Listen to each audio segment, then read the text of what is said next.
I find it really exciting to have on your wrist a piece of asphalt where you had Lewis Hamilton passing through, and if you go even further, Niki Lauda, and even if we go back to Giuseppe Farina, all this history and emotions, it's on the wrist. And this is something that I find really exciting about COBLOR.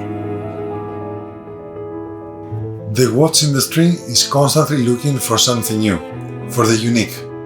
With this idea, COBLOR has managed to create an absolute unique selling point.